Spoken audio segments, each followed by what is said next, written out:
Hello दोस्तों, welcome back to my YouTube channel success study nurse. तो आज की इस वीडियो में हम कवर करेंगे क्लास 12th बायोलॉजी का chapter sexual reproduction in flowering plant. तो इस पूरे चैप्टर को हम खत्म करेंगे 3 वीडियोज में। तो हमारी पहली वीडियो होती है, जिससे चलिए वीडियो को शुरू करते हैं। तो इस पहले वीडियो में हम कवर करेंगे फ्लावर्स और प्री फर्टिलाइजेशन इवेंट। तो हम अपना इंट्रोडक्शनरी पार्ट देखो तो सबसे पहला था कि एंजियोस्पर्म। तो angiosperm for the plant that bear feed inside fruit, यानी कि ऐसे प्लांट जिनका जो कि फ्रूट के अंदर जिनका फीड होता है, फ्रूट के अंदर होता है, उन्हें हम कहते हैं angiosperm. Floriculture refers to the cultivation of different type of flower, यानी कि फ्लोरिकल्चर हमारा डिफरेंट टाइप ऑफ फ्लावर के कल्टीवेशन को हम कहते हैं फ्लोरिकल्चर। फ्लावर हमारे ऑब्जेक्ट होते हैं एस्थेटिक, ऑर्नामेंटल, सोशल और रिलीजियस एंड कल्चरल वैल्यू के। तो हमारा जो पहला पार्ट आता है इंट्रोडक्शन पार्ट के बाद पहला पार्ट आता है हमारा flower and pre fertilization event. तो सबसे पहला पॉइंट आता है हमारा फ्लावर प्राइमोडियम का। तो फ्लावर प्राइमोडियम वह पार्ट होता है हमारे शूट का, जहाँ पर कि हमारा फ्लावर अटैच होता है। Role floral appendage of flower, यानी किसी भी फ्लावर का देखें तो उसके 4 रोल्स होते हैं। पहला हमारा कैलिक्स, करोला, दूसरा करोला, तीसरा androecium and the fourth one is gynoecium. Calyx हमारा ग्रुप ऑफ सेपल्स, यानी कि जो ग्रीन पार्ट होते हैं जो कि आउटर मोस्ट होकर हमारे कंप्रोमाइज करते हैं, उन्हें हम कहते हैं कैलिक्स। और इसके इंडिविजुअल अपेंडेजेस को हम कहते हैं सेपल, जो कि जनरली ग्रीन कलर के होते हैं। दूसरा रोल आता है हमारा कोरोला। कोरोला हमारे इसके इंडिविजुअल अपेंडेजेस को हम पेटल्स कहते हैं, जो कि कलरफुल होते हैं, ब्राइट होते हैं, फ्रेगनेंट होते हैं और ये पॉलिनेटर्स को अट्रैक्ट करने के लिए काम में आते हैं। अगला पार्ट हमारा आता है एंड्रोशियम। एंड्रोशियम देखें तो एंड्रोशियम किसी भी फ्लावर का जो मेल रिप्रोडक्टिव पार्ट होता है हमारा एंड्रोशियम ही होता है, और इसके इंडिविजुअल यूनिट को हम स्टेमन कहते हैं, जो कि हमारे माइक्रोस्पोर या फिर पॉलन ग्रेन के प्रोडक्शन में मदद करते हैं। चौथा हमारा आता है गाइनोशियम। गाइनोशियम जो होता है हमारे किसी भी फ्लावर का जो फीमेल रिप्रोडक्टिव पार्ट होता है उसे हम गाइनोशियम कहते हैं, और इसके इंडिविजुअल यूनिट को हम कार्पेल या फिर पिस्टिल बोलते हैं। ये हमारे मेगास्पोर्स, फ्रूट और फीड के प्रोडक्शन में मदद करता है। नोट करने वाली बात यहाँ पर यह है कि calyx and corolla are sterile and considered as non essential और फिर एक्सेसरी और हेल्पिंग रोल्स, यानी कैलिक्स और कोरोला हमारे स्टेराइल रोल्स होते हैं, जिन्हें हम नॉन इसेंशियल, एक्सेसरी या फिर हेल्पिंग रोल भी कहते हैं। वहीं हमारे एंड्रोशियम और गैनोशियम हमारे फर्टाइल और इन्हें इसेंशियल और रिप्रोडक्टिव रोल कहते हैं। स्टेमन की बात करें, each स्टेमन consist of anther, filament and A connective, यानी कि हर एक स्टेमन जो होता है हमारे एंथर, फिलामेंट और एक कनेक्टिव से कंप्रोमाइज होता है। वहीं एक कार्पेल या फिर पिस्टिल हमारा जो होता है उसके 3 पार्ट होते हैं, स्टिग्मा, स्टाइल और ओवरी। तो सबसे पहले हम देखेंगे हमारे स्टेमन, माइक्रोस्पोरेंजियम एंड पॉलन ग्रेन्स को। तो स्टेमन की बात करें तो स्टेमन के जैसे हमने पहले ही देखा कि स्टेमन के 2 पार्ट होते हैं, पहला हमारा फिलामेंट एंड दूसरा एंथर। फिलामेंट हमारा लॉन्ग और स्लेंडर स्टाफ होता है, वहीं हमारा एंथर जो होता है वो टर्मिनली सबसे एवं पाया जाता है और जनरली बाइलोब्ड स्ट्रक्चर होता है, जैसा कि आप फिगर में भी देख सकते हैं। बात करते हैं हम एंथर की। अगर एंथर को सेपरेटली पढ़े तो एंथर जनरली हमारा बाइलोब्ड होता है with each lobe having 2 theca, यानी कि हमारा हर एक एंथर बाइलोब होता है, यानी कि इसके 2 लोब होते हैं और उसमें हर एक लोब में 2 थीके पाए जाते हैं, यानी कि हम कह सकते हैं कि हमारा एंथर एक डाइथीकस होता है। It is a 4-sided tetragonal structure consisting of 4 microsporangia located at the corners, 2 in each lobe, यानी कि एंथर हमारा 4-sided टेट्रागोनल स्ट्रक्चर होता है, जिसमें हमारे 4 माइक्रोस्पोरेंजिया होते हैं, जो कि चारों कोनों में लोकेट होते हैं हर दोनों लोब में। The microsporangia develop further and become pollen face. तो माइक्रोस्पोरेंजिया हमारे डेवलप करके पॉलन फेस का फॉर्मेशन करते हैं। बात करें हम स्ट्रक्चर ऑफ माइक्रोस्पोरेंजिया की, तो माइक्रोस्पोरेंजिया होता है हमारे 4 वाल लेयर से सराउंडेड होता है।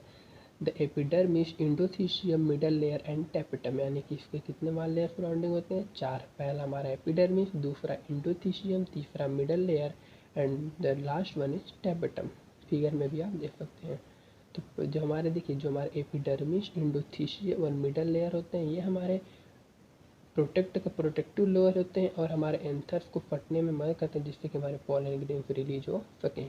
वहीं हमारे टेपिटम जो होता है ये हमारे एक नरिशिंग लेयर होता है, जो कि हमारे डेवलपिंग पॉलन ग्रेन या फिर माइक्रोस्पोर को नरिश करता है।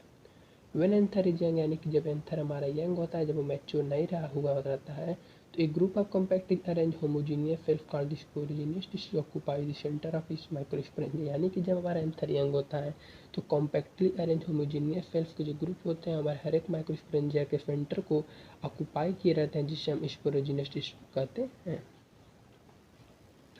बात करते हैं तो माइक्रोस्पोरोजेनेसिस की। तो माइक्रोस्पोरोजेनेसिस की बात करें तो each cell of the sporogenous tissue is a potential pollen mother cell or microspore mother cell and give rise to microspore. The process of formation of microspore from a pollen mother cell through the process of meiosis is called microsporogenesis। यानी कि microspore का formation from pollen mother cell या फिर microspore mother cell meiosis की process के द्वारा उसी को हम कहते हैं माइक्रोस्पोरोजेनेसिस। यानी कि हम कह सकते हैं कि माइक्रोस्पोरोजेनेसिस ऐसी प्रक्रिया है जिसमें मेयोसिस के द्वारा हमारे माइक्रोस्पोर या फिर पॉलन ग्रेन का फॉर्मेशन होता है पॉलन मदर सेल से या फिर माइक्रोस्पोर मदर सेल के द्वारा।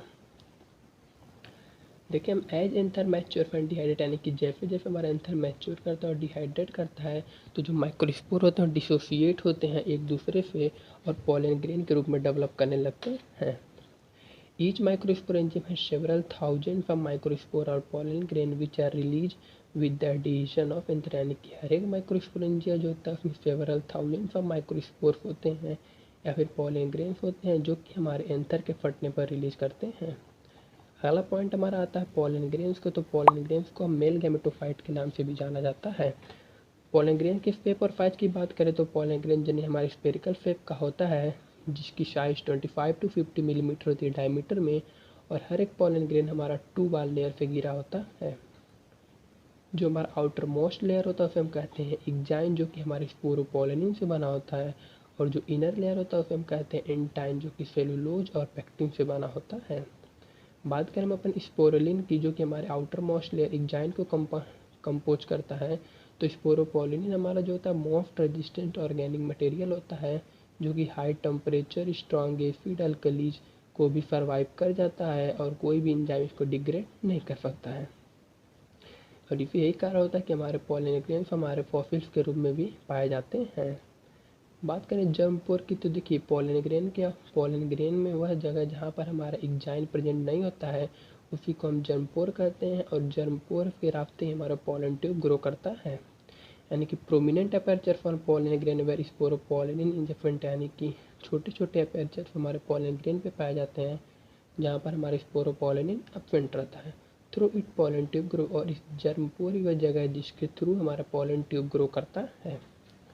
मैच्योर पॉलन ग्रेन, देखिए हर एक मैच्योर पॉलन ग्रेन के अंदर 2 सेल पाए जाते हैं। पहला हमारा वेजिटेटिव सेल होता है एंड दूसरा हमारा जनरेटिव सेल पाया जाता है। वेजिटेटिव सेल की बात करें तो वेजिटेटिव सेल हमारा बड़ा साइज में होता है, इसमें अबेंडेंट फूड रिजर्व मटेरियल होता है और एक लार्ज इरेगुलरली शेप न्यूक्लियस होता है। वही जनरेटिव सेल की बात करते हैं स्मॉल साइज होता है as comparison to vegetative cell और ये हमारे वेजिटेटिव सेल के साइटोप्लाज्म में फ्लोट करता है। स्पिंडल शेप्ड का ये होता है, डेम साइटोप्लाज्म इसका होता है और ये सिंगल न्यूक्लियस वाला भी होता है।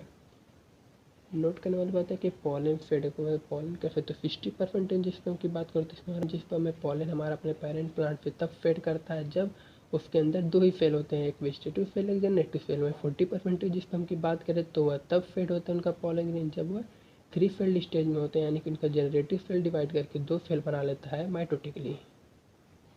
बात करें पॉलन एनर्जी की तो पॉलन एनर्जी हमारे क्रोनिक रिस्पिरेटरी डिसऑर्डर्स कॉज करते हैं जैसे कि अस्थमा और ब्रोंकाइटिस। इसका एग्जाम्पल बहुत ही इंपॉर्टेंट एग्जाम्पल है पार्थेनियम या फिर कैरेट ग्रास